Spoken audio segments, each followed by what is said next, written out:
স্টকটাকে যদি প্রথম থেকে দেখতে পারতেন তাহলে পর বুঝতে পারতেন যে স্টকটা, এই যে স্টকটা আমি চার্টটা দেখাচ্ছি, সেটা কত স্বপ্ন তৈরি করেছিল। স্টকটা প্রথম দিকে ছিল 450-এর দিকে, সেখান থেকে 500, 600, 700, 750, 800, 900, 1100, 1200-তে পর্যন্ত টাচ করে গেছিল কিছুদিনের মধ্যে, অল্প কয়েক মাসের মধ্যে। তারপরে 1300 থেকে একটু কমে নামলো 1200, তারপরে হঠাৎ করে পড়তে শুরু করে দিল। এই যে স্বপ্নটা শুরু হয়েছিল, ঠিক সেই সময়, সেই মুহূর্তে বা তার আগে থেকেই কিন্তু ডেটা আমাদের বলে দিয়েছিল যে স্টকটা কিন্তু দারুণভাবে পড়ে যাবে। অর্থাৎ যারা এইরকম জায়গাতে কিনেছিল প্রথম দিকে 400, 750, 500-তে, তাদের যখন 700, 750 উঠে গেল বা 800 উঠলো, তখনই তারা কিন্তু বুঝে গেছিল স্টকটা হয়তো যাবে, কিন্তু স্টকটা কিন্তু মাঝখানে দেখতে পাচ্ছে এখানে কতগুলো রেড ক্যান্ডেল জেনারেট হয়েছে, বেশ কিছু সেলিং এখানে কিন্তু হয়ে গেছিল। কারণ এই যে যারা সেল করেছিল তারা কিন্তু জানতো যে স্টকটার ভাগ্য কি রয়েছে। সেই স্টকটা স্বপ্ন দেখিয়েছিল, তরতর করে উঠেছিল, বহু লোক এরম জায়গায় কিনেছিল 1000, 1100, 1200, সেটা গিয়ে 1400 পৌঁছেছিল। ভেবেছিল 2000 পর্যন্ত পৌঁছে যাবে স্টকটা, কিন্তু বোঝা যায়নি স্টকটা সেখান থেকে পড়তে শুরু করে দেবে। কিন্তু বুঝেছিল কারা? বুঝেছিল যারা ডেটাটাকে নিয়ে অ্যানালাইসিস করে। আমি আজকে যে কথা বলতে চলেছি বন্ধুরা, ডেটার প্রয়োজনীয়তা, ডেটা যদি সঠিকভাবে একটু দেখা যেত, একটু অ্যানালিসিস করতে পারতো, তাহলে পর কিন্তু আজকে এই অবস্থা তাদের পড়তে হতো না। অজস্র কোম্পানিতে কিন্তু এরকম অবস্থা হয়ে আছে। আমি যদি চলে যাই ডেটার দিকে, কোম্পানিটার নাম জেনসল ইঞ্জিনিয়ারিং লিমিটেড। একসময় বিরাট স্বপ্ন দেখিয়েছিল এবং রিনিউয়েবল এনার্জির জন্য একটা পাইনিয়ার কোম্পানি ছিল, যে কোম্পানি সোলার কনসালটেশন এবং ইঞ্জিনিয়ারিং প্রকিউরমেন্ট কনস্ট্রাকশনের মধ্যে টপ কোম্পানি ছিল। সেই কোম্পানিটা আস্তে আস্তে আস্তে আস্তে কিন্তু তার প্রফিটেবিলিটিতে নেগেটিভিটি দেখিয়ে ফেললো। কোম্পানি এক সময় নেগেটিভ হয়ে কমতে কমতে 2022 সালে যখন পড়েছিল, 2 কোটি টাকা নেগেটিভ হয়ে গেছিল। 10 কোটিতে নেট প্রফিট যেটা পৌঁছেছিল, সেই 10 কোটিটা আকাশ মানে ছুঁয়েছিল, এরমভাবে উঠেছিল এরকম জায়গা থেকে। সেখান থেকে নেবে পুরো নিচে গিয়ে -2 কোটিতে চলে গেল। ইয়েস, নেট প্রফিট -2 কোটি হলো ডিসেম্বর 2022-এ গিয়ে। তারপরে আবার উঠলো, ওঠার চেষ্টা করলো, মানুষকে ট্র্যাপে ফেললো, আবার খানিকটা জায়গা তৈরি করলো, আবার যেই কি সেই শুরু হলো, আবার পতন ঘটলো। এইবারে চলে এসছে 18 কোটি, যেটা 20-27 কোটিতে চলে গেছিল। এই হলো কোম্পানিগুলোর অবস্থা। ডেটাগুলো যদি একটু ভালো করে বোঝা যেত, তাহলে পর কিন্তু আজকে এই অবস্থায় পড়তে হতো না। এই মুহূর্তে কোম্পানি যে সিচুয়েশন দাঁড়িয়ে রয়েছে, যদি কোয়ার্টারলি প্রফিট ছেড়ে আমরা ক্যাশ ফ্লোতে গিয়েও দেখি, পরিষ্কার দেখিয়ে দিচ্ছে আমাদেরকে ক্যাশ ফ্রম অপারেটিং অ্যাক্টিভিটি 98 কোটি মাইনাস হয়ে গেছে, রিসিভেবলস 157 কোটি নেগেটিভ রয়ে গেছে, ওয়ার্কিং ক্যাপিটাল কমে গিয়ে 330 কোটি হয়ে গেছে মাইনাস। এর আগেও কিন্তু আমাদেরকে দেখিয়ে চলেছে ডেটা কিন্তু ভুল হয় না, ভুল আমরা করি, আমরা লোভে পড়ে গিয়ে ট্র্যাপ হয়ে যাই।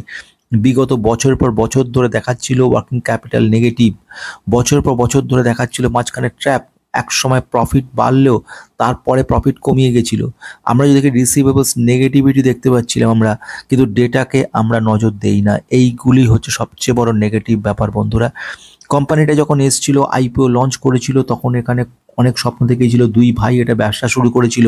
তারপরে যারা সমস্ত রিলেটেড পার্টি ট্রানজাকশন বলে, আরপিটি, এই রিলেটেড পার্টি ট্রানজাকশনগুলোর মাধ্যমে তারা কিন্তু ফ্রড করেছিল। এমন কোনো ফিকটিসাস কোম্পানিগুলোতে তারা টাকা ট্রান্সফার করেছে যেখান থেকে ফেরত আসেনি। সেখান থেকে তারা দুবাইয়ে ফ্ল্যাট কেনা, সমস্ত রকম জমি কেনা, তারপরে সেখানে দামি গাড়ি কেনা কিংবা ঘড়ি কেনা, অলংকার কেনা, সমস্তগুলো কিনে গেছিল। কয়েক কোটি টাকা তার মায়ের নামে অ্যাকাউন্টে ট্রান্সফার করিয়েছিল। এত সব কাণ্ড কারখানা করেছিল। আলটিমেটলি যেখানে যে জমিতে রিনিউয়েবল এনার্জি ফ্যাক্টরি হবে, সেখানে গিয়ে দেখা গেল সেই জমিটা যেরম ছিল আজ থেকে 2 বছর আগে সেরম জমি পড়ে রয়েছে। আইপিও যখন মার্কেটে নিয়ে এসেছিল, সে আইপিও দেখে কত মানুষ ট্র্যাপে পড়ে গেছিল, কত মানুষ ভেবেছিল এই কোম্পানিটা অন্যান্য রিনিউয়েবল এনার্জির মতোই বিরাট বড় কিছু করবে, কিন্তু সেটাগুলো ছিল ধোঁকা। এবং তারই রেজাল্ট দেখা গেছিল আমাদের রেজাল্টের মধ্যে। ব্যালেন্স শিটে যদি লক্ষ্য করে দেখবেন টোটাল লাইবিলিটি কত গুণ বাড়ছে, আদার লাইবিলিটি কিভাবে বেড়ে গেছে। যদি ডেটাগুলোকে একটু অ্যানালিসিস করতে পারতো, যদি অ্যানালিসিস করে ডেটাগুলোকে নিয়ে আপনারা থাকতে পারতেন, তাহলে পর আপনাদের হালটা আজকে এত খারাপ হতো না। একবার লক্ষ্য করে দেখুন বরোয়িংসের মধ্যে কিভাবে 82 কোটিটা এক বছরের মধ্যে 598 কোটি হলো, তার পরের বছরে 3 গুণ হয়ে 1510 কোটি হলো। এটা কি করে হয়? এই 2024 সালের মার্চ মাসে এটা এই অবস্থা হয়ে গেল কেন? আসলে ঘটনাগুলো হয়েছিল ঠিক একইভাবে, একই ছকে তৈরি হয়েছিল, যার ফলে আলটিমেটলি আমরা দেখতে পেয়েছিলাম ঠিক এই 2024 সালেই আমাদেরকে একটা তৈরি করলো, এই 2024 এই সময়তে গিয়েই এই যে রেড ক্যান্ডেল, এখানে প্রচণ্ড সেলিং প্রেশার শুরু হয়ে গেল। সবাই এখানে লোয়ার সার্কিট লাগলো এবং যতজন ছিল সবাই বিক্রি করার চেষ্টা করলো।